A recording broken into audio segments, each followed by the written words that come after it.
Olá, queridos, a paz do Senhor. Espero que tudo esteja bem por aí. Aqui a gente está bem, graças a Deus. Eu vou gravar essa aula, né, um pouco mais cedo hoje, para tentar colocar no grupo aí no horário correto.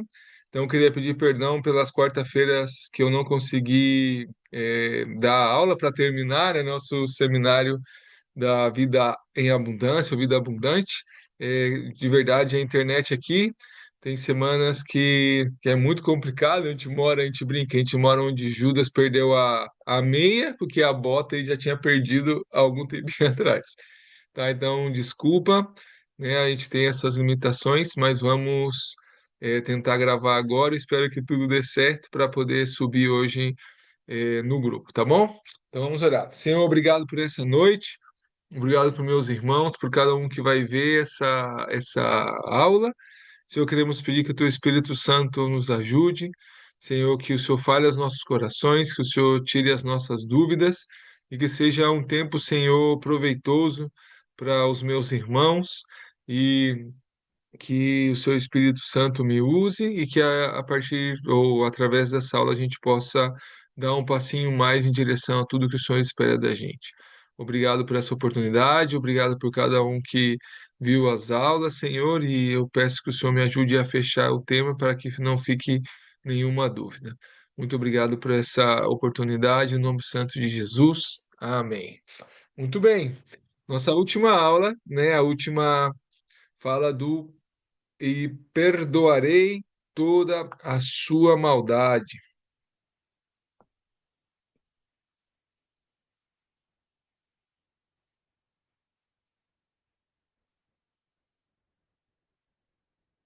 Aqui está tudo certinho.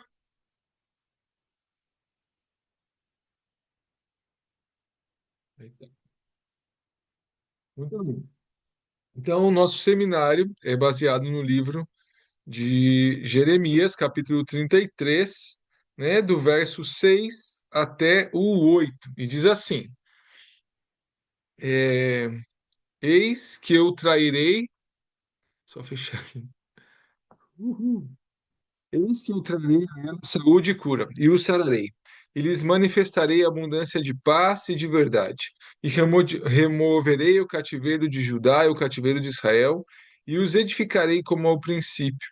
E os purificarei de toda a maldade com que pecaram contra mim, e perdoarei todas as suas maldades com que pecaram e transgrediram contra mim. Então, hoje a gente vai ver essa parte, né, do perdão definitivo, e perdoarei todas as suas maldades, tá? Então vamos lá. Hoje falaremos sobre o perdão. Gostaria de que pensássemos no perdão definitivo, no perdão que receberemos no dia do juízo. Esse perdão está ligado totalmente à forma que terminamos a nossa vida, em como estará o nosso coração e atitude nos últimos dias de nossa vida, como terminaremos a nossa carreira. É a coroação de esforço de uma vida. Escutar de Cristo, bem-vindo ao reino de meu Pai. Então, existe, eu acho, eu acredito, a gente pode pensar em dois tipos de perdão, que é o perdão relacional, que é quando as misericórdias do Senhor se renovam sobre nossas vidas a cada manhã, e tá esse perdão definitivo, que seria mesmo o perdão que vamos receber no dia do juízo, né? Então, às vezes a gente pensa, nós já estamos salvos, né? Mas a gente tem que pensar também do que nós seremos salvos. A gente vai ser salvo da ira de Deus no dia do juízo. Então, essa garantia nós só vamos ter mesmo nesse mesmo dia, né? Quando o dia chegar, eu vou saber se eu vou receber, né, o perdão definitivo ou não, tá? Então, claro, a gente pode pensar, se Jesus voltasse hoje, eu estaria salvo, né? Se o dia do juízo fosse hoje, eu estaria salvo. Mas a ideia é entender que o que vai ser julgado vai ser nossa última versão. Como nós vamos chegar aí nesse dia, né? Resumindo, se eu aprendi a amar ou não, se eu aprendi a obedecer ou não, é isso que vai definir, né, o meu futuro, né? Ou com Deus ou sem Deus. Então a gente vai falar sobre esse perdão definitivo, tá? Para recebermos esse perdão, nossos corações precisam ser transformados, encontrados totalmente transformados, principalmente no que diz respeito à disposição, motivação e propósito. Um coração que está rendido ao direcionamento do Espírito Santo, obediente, submisso, humilde, dependente, tá? Então, não é que nós vamos ser já, não significa que teremos tempo suficiente para sermos perfeitos quanto a Cristo, ou da mesma forma que Cristo, e que todas as nossas atitudes vão ser sem pecado, tá? Eu acho que o que é importante a gente pensar é que nós podemos ainda ter alguns acidentes no caminho, alguns pecados no caminho, mas a disposição do meu coração, a motivação e os meus propósitos têm que estar alinhados com o Espírito Santo, tá? A, pode ser que às vezes eu faça algumas coisas pelas feridas, pelos hábitos, pelas coisas que a gente está transformando em nós, né? Do dia a dia em si, mas o meu coração já tem que estar conectado com o Espírito Santo, tá? Porque se meu coração está conectado, cada vez que eu faço alguma coisa errada, no mesmo instante eu já vou me responsabilizar e fazer o que eu preciso fazer para consertar isso daí, né? Então, um coração rendido ao distanciamento do Espírito Santo. Então, se a gente age mal, se a gente reage mal, então, se nossa disposição mudou, minha motivação mudou, meu propósito mudou, eu vou consertar isso de forma imediata, eu não vou arrastar isso, não vou deixar que o meu orgulho faça com que eu não peça perdão, que eu não perdoe, esse tipo de coisa. Então, as soluções para os problemas, para os pecados, se dão de forma muito mais rápida, porque a disposição é estar conectado com Jesus a todo custo, entende? A motivação é agradar o coração do Pai. E o nosso propósito é fazer a vontade dele. Então, se o meu coração está nisso, eu posso ainda cair de vez em quando em pecado, não ter hábitos pecaminosos. A gente já viu que isso não é aceitável. O que pratica o pecado é filho do diabo, mas em mim estará essa disposição de voltar a Ele o mais rápido possível, estando completamente rendido ao seu direcionamento, sendo obediente, submisso, né, humilde e dependente dele, né? Então, essas vão ser nossas características, tá? Então, Deus sempre vai olhar isso, vai olhar nosso coração. Eu coloquei aqui duas condições básicas para isso acontecer, tá? Para que eh, essa perdão definitivo aconteça, tá? O primeiro é um arrependimento verdadeiro, né? Então, se vamos ler Lucas 3, 8 e 9, diz assim: Produzi, produzi, pois, frutos dignos de arrependimento, e não comeceis a dizer em vós mesmos: Temos Abraão por pai, porque eu vos digo que até desta pedra pode Deus suscitar filhos a Abraão. E também já está posto o machado à raiz das árvores. Toda árvore, pois, que não dá bom fruto, corta-se e lança-se no fogo. Ó. Então, o arrependimento verdadeiro é indispensável, né, para a gente poder receber esse perdão definitivo, né? Então, a gente precisa produzir frutos dignos de arrependimento. O mesmo João explica isso na frente, que é o que roubava, não rouba mais, né? O que tem duas túnicas dá para o seu irmão que não tem, né? O que contente com seu soldo, né? Os soldados e os que cobravam impostos não cobrem mais do que é o necessário. Então ele dá as instruções, né? Que isso eram os hábitos, eram hábitos muito comuns na época. Então, se você quer, quer estar com Deus ou voltar-se para Ele, você precisa mudar esses hábitos, né?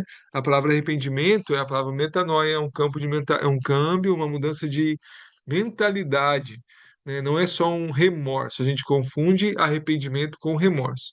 Agora, se eu não produzo, se eu não esses frutos, né? Se eu não tenho atitudes e hábitos diferentes, então significa que o que eu senti foi remorso, mas a minha mente não mudou, eu continuo com os mesmos valores, buscando as mesmas coisas, né, sendo direcionado pelo meu egoísmo.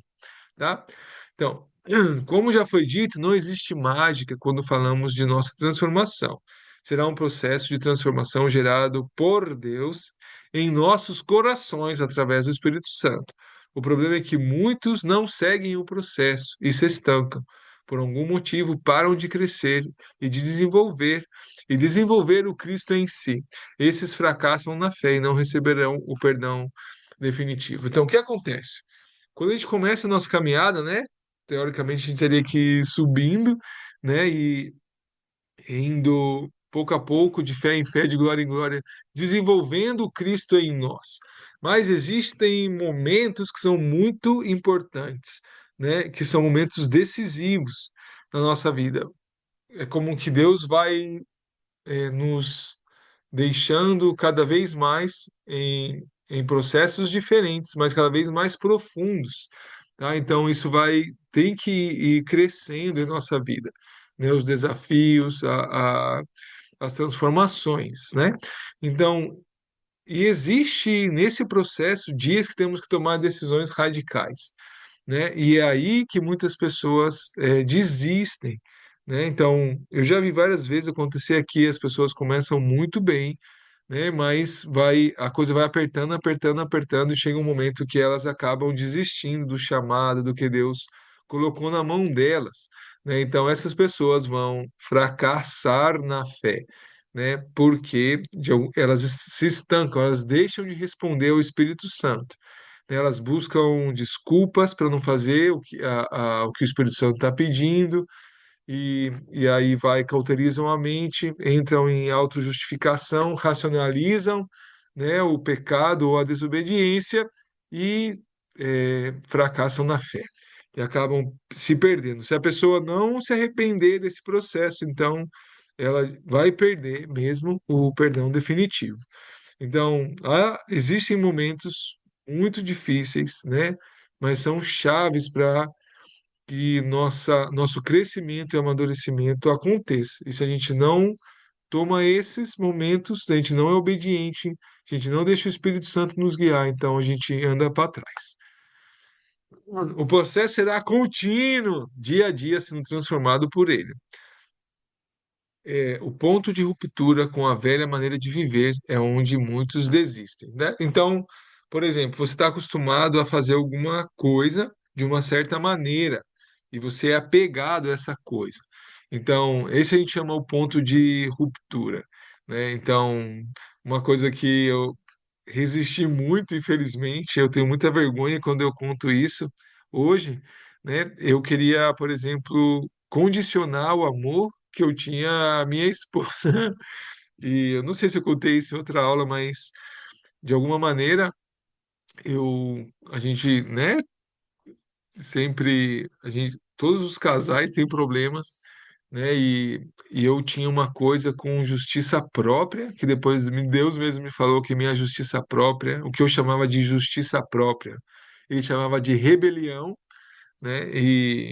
Mas houve um tempo que eu queria condicionar o meu amor a ela, né? Então eu esperava que ela fizesse algumas coisas para eu poder responder em amor. E toda vez que eu ia reclamar dela para Deus, Deus falava: ame a sua esposa como Cristo amou a igreja e entregou a sua vida por ela. Então eu ficava com raiva de Deus, né? E eu tinha muita dificuldade de entender isso, ou de querer obedecer, né? De desvincular o meu amor do que ela podia me entregar. No fim, eu queria uma segurança, né? Que a gente não pode ter nas pessoas, em verdade. Só Deus pode nos dar, né? Então, esse foi um dos meus pontos de ruptura mais difíceis, que era abrir mão da minha justiça própria, abrir mão da minha segurança, abrir mão de tudo e fazer o que Deus esperava de mim, né? Independente da resposta dela, né? Então, esse foi um ponto de ruptura. Eu resisti aí um tempo, né? E quase perdi tudo por causa da minha desobediência, tá bom? Então, esses pontos de ruptura são com a maneira velha de viver, com o nosso sistema de autoproteção, com o nosso sistema de segurança, é onde muitos desistem, entende? Quando É muito comum, por exemplo, aqui a gente vive pela fé, né? E a gente tem ofertas fixas que nossas igrejas mandam, mas isso não cobrem todos os gastos então que a gente tem. Então todo mês é uma aventura, né? E eu já vi muita gente desistindo por isso, porque não tem fé para esperar o tempo de Deus para ter as coisas, né? Ou são é, põe diante de Deus necessidades que não são reais e quando ele não cumpre, a pessoa acaba se frustrando com Deus, né? Porque Deus não pode frustrar ninguém, na verdade, é a gente que se frustra com ele. Então, eu já vi isso acontecendo demais. Então, esse também é um ponto de ruptura, né? Quando a gente tem que aprender a depender de Deus. Então, a nossa segurança não está mais na nossa força de trabalho, mas está no que Deus quiser trazer para a gente, né? Com os parceiros que Ele tem. Isso é um ponto de ruptura. E tem vários outros, né? Solteiros, por exemplo, que se apaixonam por pessoas e a gente fica muito claro que não é de Deus, e eles mesmos escutam de Deus, não é essa pessoa, e eles não querem abrir mão dessa possibilidade e acabam quebrando a cara depois. Então, não querem depender de Deus, então tem um atraso na vida gigante, porque não quiseram ouvir a Deus. Então, já vi isso muito acontecer, né? Tem a sua maneira, tem uma oportunidade e desobedece a Deus, então quebra a cara. E outros exemplos, né? E eu creio que já esse já é o suficiente. Então, todo período da nossa vida, nós não vamos passar por esses pontos de ruptura.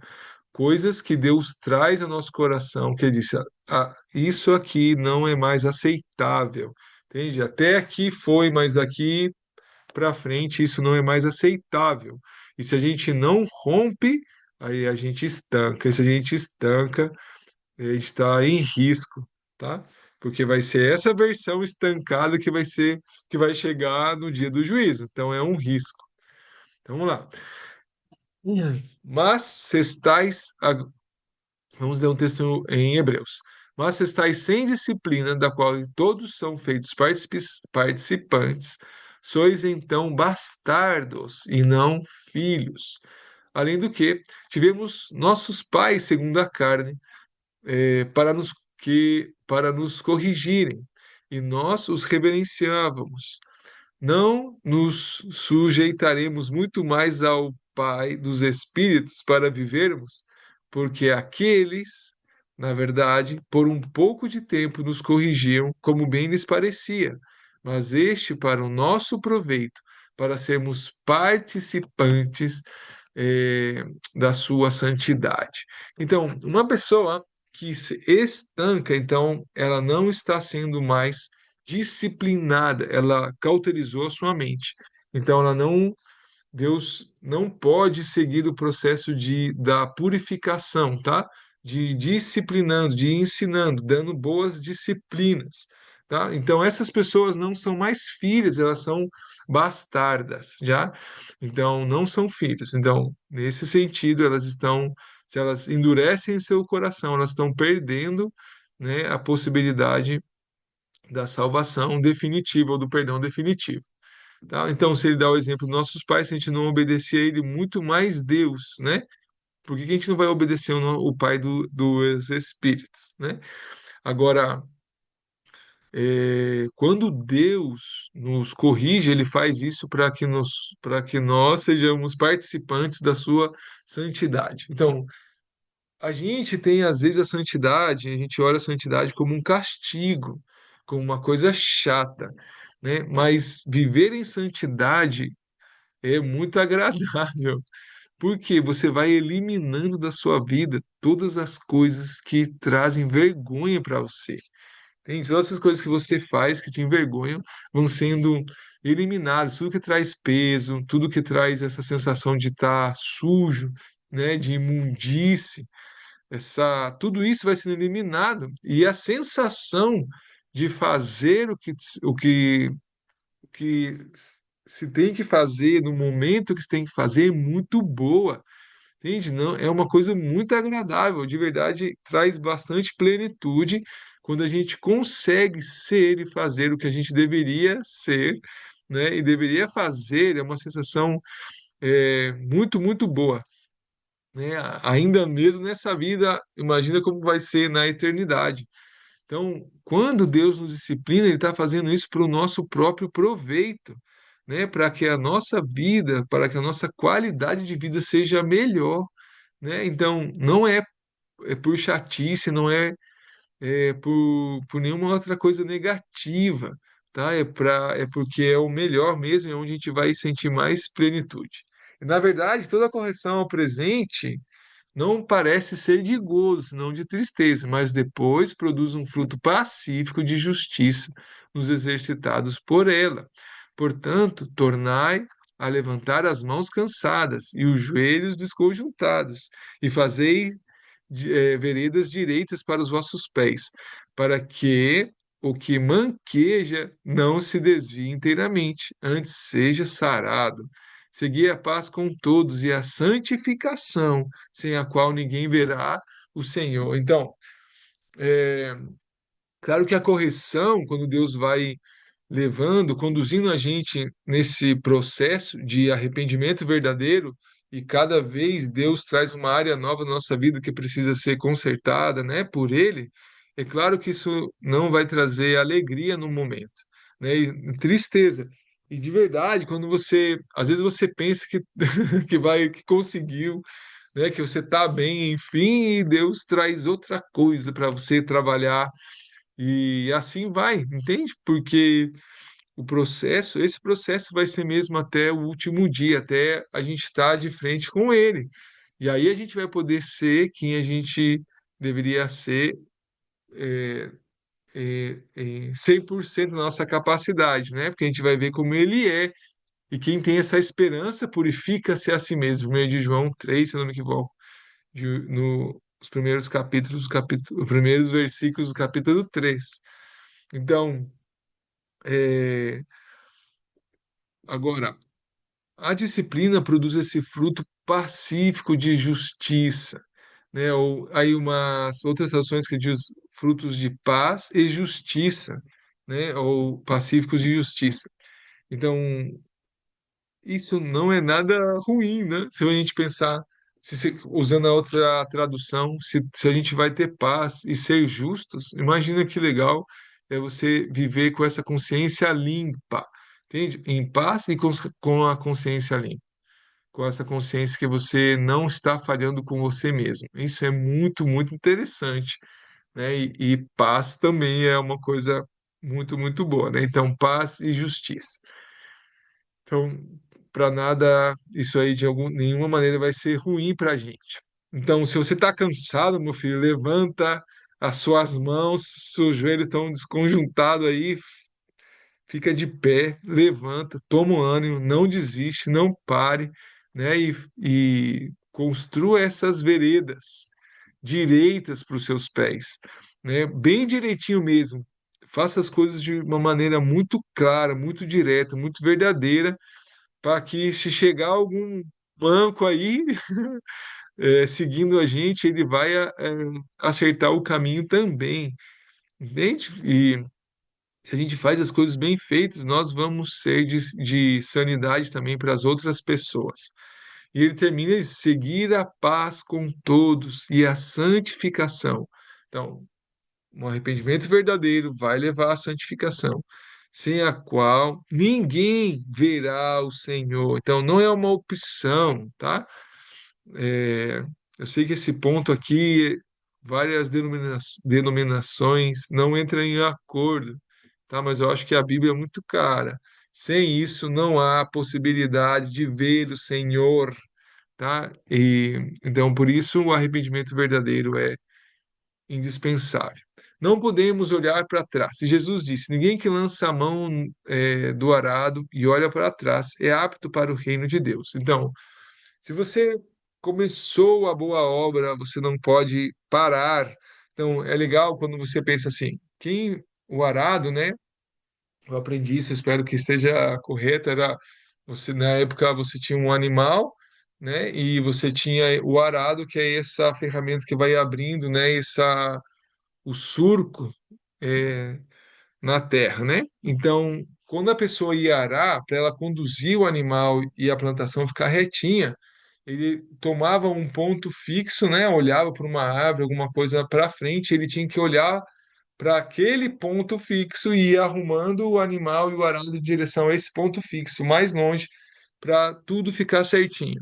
Se ele ficasse olhando para trás, então o que ia acontecer? Ele ia movimentar de forma não alinhada, né, o arado, então ia ficar uma coisa totalmente mal feita, ia perder terreno, né, ia perder produtividade e tudo mais. Então, quem olha para trás não é apto para o reino, tá bom?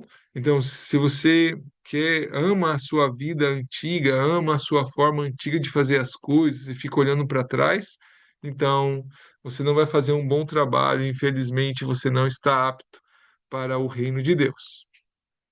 Olha essa frase que é legal de Santo Agostinho. Dois amores fazem duas cidades. Uma é terrestre, obra do amor a si mesmo até o desprezo de Deus, e a outra celeste, obra do amor de Deus até o desprezo de si mesmo. Eu amo essa frase. Que significa? Ou a gente vai amar Deus, ou a gente vai amar essa terra. Mas o que eu gosto dessa frase é que não dá uma ideia de uma coisa que acontece de uma só vez, né? A cidade, claro, ela vai sendo construída com o tempo. Então, durante a construção, eu vou mostrando se a minha cidade, se a minha vida, ela funciona é, por amor a Deus ou por amor a este mundo, tá? Então, o que vai acontecer quando ela é uma obra do amor a este mundo? Eu vou desprezar a Deus. E quando ela é feita é, em amor a Deus, né? Obra do amor a Deus, a gente vai desprezar nós mesmos. Então, para saber como vai a construção da nossa cidade, é saber quanto eu estou morrendo, né? O quanto eu vou aprendendo a desprezar as minhas vontades, minhas emoções, os meus quereres. Eu não sei se isso existe em português. Então, se eu vou morrendo no desprezo que eu tenho, se eu vou crescendo no desprezo que eu tenho por mim mesmo, então a minha cidade é divina. Se não, ela é uma cidade terrena, mundana. Então, o que acontece quando uma pessoa estanca? Então, ela vai construindo a vida dela e a religião dela, tá? Ela decide o que ela vai obedecer, ela decide o que ela tem que fazer, né? Ela decide os cultos que ela tem que ir, as orações que ela tem que fazer, as roupas que ela tem que vestir. Então, a religião, sua própria religião, ela é o seu próprio guia, o seu próprio Deus. E o que vai acontecer? Na área, ou nessas áreas que ela deveria obedecer e não obedece, ela vai ignorar a Deus, ela vai desprezar o Espírito Santo, tá? Então, é muito comum encontrar pessoas de que têm anos na igreja que não têm ideia do que Deus espera que elas façam, né? Ou se pergunta em que ciclo você se encontra? Qual é o processo de transformação que você está vivendo? Ou mesmo, qual é a parte da vontade que Deus tem para a sua vida, o seu chamado que você está executando agora? As pessoas não sabem responder essas coisas. Por quê? Elas, no fundo, elas estão na igreja por elas mesmas, tá? Para realizar seus próprios desejos e para poder ter alívio, né? Para poder ter descanso, para poder ter bênçãos e coisas assim, né? Mas, infelizmente, para elas isso não é o evangelho, não esse de Cristo, né? Nesse mundo a gente vai ter mesmo aflições, a gente não está aqui para ter uma vida fácil, tá? Isso não é o evangelho. Então, no fim, para saber como vai a minha cidade, eu tenho que saber quanto que eu consegui morrer, quanto eu desprezo a mim mesmo, né? E as minhas vontades e minhas emoções. Muito bem. O que precisa acontecer? A cada dia temos que avançar, morrer, morremos um pouquinho, diminuir para que ele cresça em nós, de fé em fé, de glória em glória, Dia após dia temos que ser melhores, mais parecidos com Ele. Isso mostra que a disposição do nosso coração mudou, que saímos do centro, que à medida que somos confrontados, corrigidos, vamos respondendo a esse amor em obediência. Sem isso será impossível, tá? Sem esse processo não existe perdão definitivo. Muito bem. O que encobre as suas transgressões nunca prosperará. Mas, perdão, o que as confessa e deixa alcançará a misericórdia. A gente não gosta dessa última palavra, né? E deixa. Então,